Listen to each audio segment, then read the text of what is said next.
નમસ્કાર. આકાશવાણી સમાચાર કરણ મકવાણા વાંચે છે. સૌપ્રથમ મુખ્ય સમાચાર. ગુજરાત સહિત 10 રાજ્ય અને એક કેન્દ્રશાસિત પ્રદેશની લોકસભાની 93 બેઠકો માટે સરેરાશ 64.58% મતદાન નોંધાયું. આગામી તબક્કાઓ માટે રાજકીય પક્ષોના સ્ટાર પ્રચારકો આજે પોતપોતાના પક્ષના ઉમેદવારો માટે પ્રચાર કરશે. ભારતે કેનેડાને તેની ધરતી પર ગુનાઈત અને ભાગલાવાદી તત્વોને શરણ આપવાનું બંધ કરવા તાકીદ કરી છે. બ્રિટનની એક અદાલતે ભાગેડુ ઉદ્યોગપતિ નીરવ મોદીની જામીન અરજી ફગાવી દીધી છે. પશ્ચિમ બંગાળ અને ઓડિશામાં ઓરેન્જ એલર્ટની હવામાન ખાતાની આગાહી. અને આઈપીએલ ક્રિકેટમાં દિલ્હી કેપિટલ્સે રાજસ્થાન રોયલ્સને 20 રને પરાજય આપ્યો. સમાચાર વિગતવાર. ગુજરાત સહિત 10 રાજ્યો અને એક કેન્દ્રશાસિત પ્રદેશની લોકસભાની 93 બેઠકો માટે ગઈકાલે સરેરાશ 64.58% મતદાન થયું છે. મતદાન મહદઅંશે શાંતિપૂર્ણ રીતે પૂર્ણ થયું છે. દેશના કેટલાક ભાગોમાં ભારે ગરમી હોવા છતાં મતદારોએ ઉત્સાહપૂર્વક મતદાનમાં ભાગ લીધો હતો. સૌથી વધુ 81.71% મતદાન આસામમાં, જ્યારે સૌથી ઓછું 57.34% મતદાન ઉત્તર પ્રદેશમાં નોંધાયું હતું. ગુજરાતમાં 25 બેઠકો પર આશરે 59.51% મતદાન નોંધાયું હતું. બિહારમાં 58.18%, છત્તીસગઢમાં 71.06%, પશ્ચિમ બંગાળમાં 76.52%, કેન્દ્રશાસિત પ્રદેશ દીવ દમણ અને દાદરાનગર હવેલીમાં 69.87% મતદાન નોંધાયું હતું. ગોવામાં 75.20%, કર્ણાટકમાં 70.41%, મધ્યપ્રદેશમાં 66.05% અને મહારાષ્ટ્રમાં 61.44% મતદાન નોંધાયું હતું. ગઈકાલે ગુજરાતની 25, મહારાષ્ટ્રની 11, કર્ણાટકની 14, ઉત્તર પ્રદેશની 10, મધ્યપ્રદેશની 9, છત્તીસગઢની 7, બિહારની 5, આસામ અને પશ્ચિમ બંગાળ દરેકની 4, ગોવાની 2, જ્યારે કેન્દ્રશાસિત પ્રદેશ દાદરા અને નગર હવેલી અને દમણ અને દીવની 2 બેઠકો પર મતદાન યોજાયું હતું. ત્રીજા તબક્કાની સમાપ્તિ સાથે હવે 20 રાજ્યો અને કેન્દ્રશાસિત પ્રદેશોમાં 283 બેઠકો પર ચૂંટણી પૂર્ણ થઈ છે.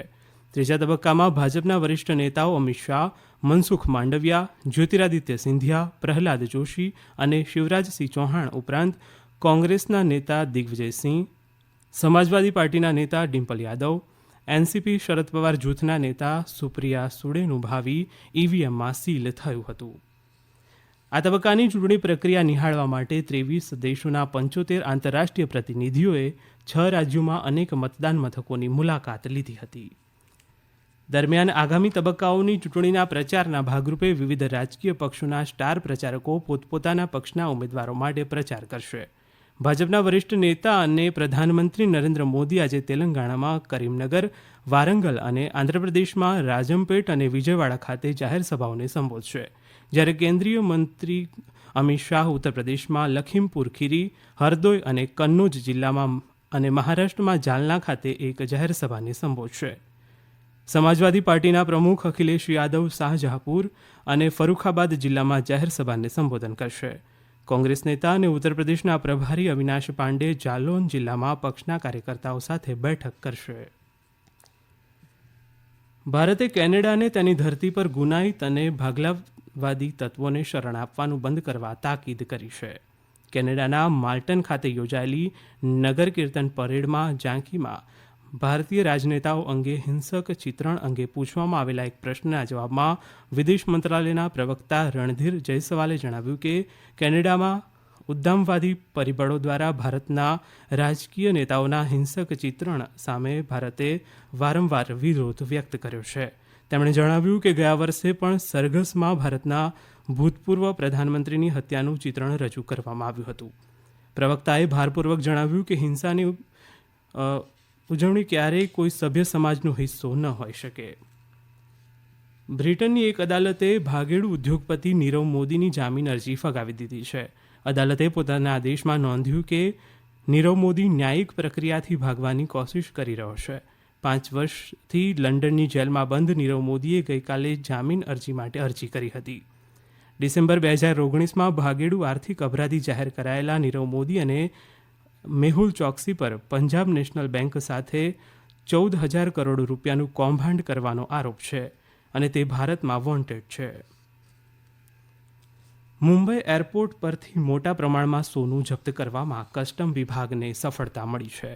મુંબઈ કસ્ટમ્સના એરપોર્ટ કમિશનરેટ દ્વારા 3જી થી 6ઠી મેની વચ્ચે 12 કેસ કરવામાં આવ્યા હતા, જેમાંથી 4.05 કરોડ રૂપિયાનું 6.39 કિલોગ્રામ સોનું જપ્ત કરવામાં આવ્યું હતું. જપ્ત થયેલું સોનું અલગ અલગ સ્વરૂપમાં ઝડપવામાં આવ્યું હતું, જેમાં મીણમાં સોનાના પાવડર સ્વરૂપે તેમજ ક્રૂડ જ્વેલરી, રોડિયમ પ્લેટેડ બંગડીઓ જેવા વિવિધ સ્વરૂપોમાં છુપાયેલું સોનું મળી આવ્યું છે.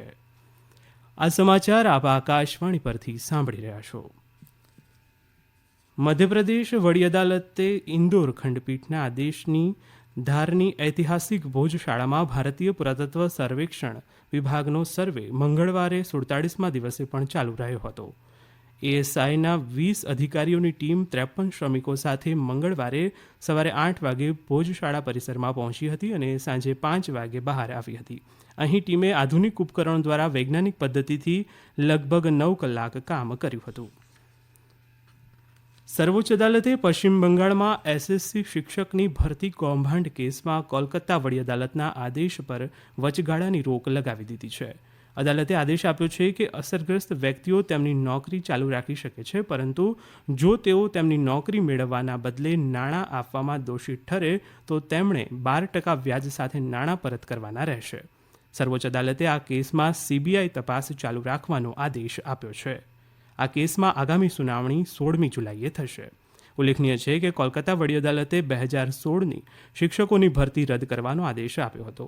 આ આદેશથી 25,753 વ્યક્તિઓએ તેમની નોકરી ગુમાવી દીધી હતી. આઈપીએલ ક્રિકેટમાં દિલ્હી કેપિટલ્સે રાજસ્થાન રોયલ્સને 20 રને પરાજય આપ્યો છે. ગઈકાલે દિલ્હીના અરુણ જેટલી સ્ટેડિયમ ખાતે રમાયેલી મેચમાં દિલ્હીએ 20 ઓવરમાં 8 વિકેટે 221 રનનો મજબૂત સ્કોર કર્યો હતો. અભિષેક પોરેલે 36 બોલમાં 65 રન કર્યા હતા, જ્યારે જેક ફ્રેઝર મેકગર્ગે માત્ર 20 બોલમાં 50 રન બનાવ્યા હતા. રાજસ્થાન વતી આર અશ્વિને 3 વિકેટ લીધી હતી.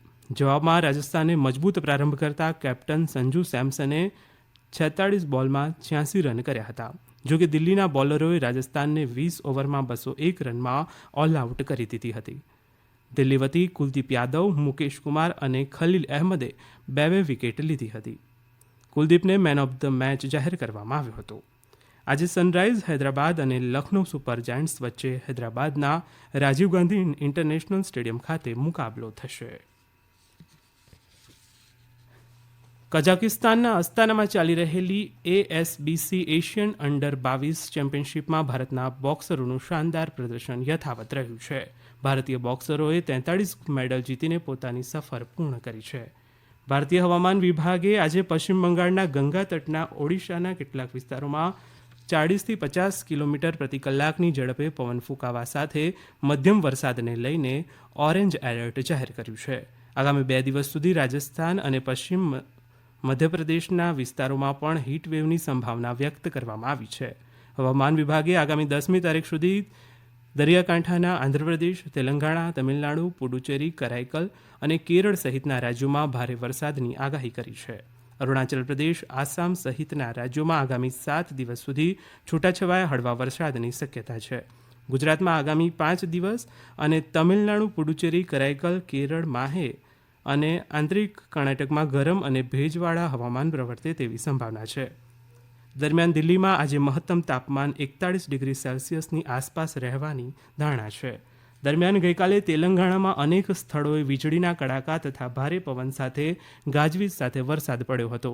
જોકે ભારે વરસાદને કારણે ખેતરોમાં કેરીના પાકને નુકસાન થયું હતું, જ્યારે કેટલાક વિસ્તારોમાં ડાંગર ખરીદ કેન્દ્રો ખાતે વેચવા માટે લાવવામાં આવેલી ડાંગરને નુકસાન થયું હતું. અંતમાં મુખ્ય સમાચાર. ગુજરાત સહિત 10 રાજ્યો અને એક કેન્દ્રશાસિત પ્રદેશની લોકસભાની 93 બેઠકો માટે સરેરાશ 64.58% મતદાન થયું. ચૂંટણીના આગામી તબક્કાઓ માટે રાજકીય પક્ષોના સ્ટાર પ્રચારકો આજે પોતપોતાના પક્ષના ઉમેદવારો માટે પ્રચાર કરશે. ભારતે કેનેડાને તેની ધરતી પર ગુનાઈત અને ભાગલાવાદી તત્વોને શરણ આપવાનું બંધ કરવા તાકીદ કરી. અને બ્રિટનની એક અદાલતે ભાગેડુ ઉદ્યોગપતિ નીરવ મોદીની જામીન અરજી ફગાવી દીધી છે. આકાશવાણી પરથી સમાચાર પૂરા થયા.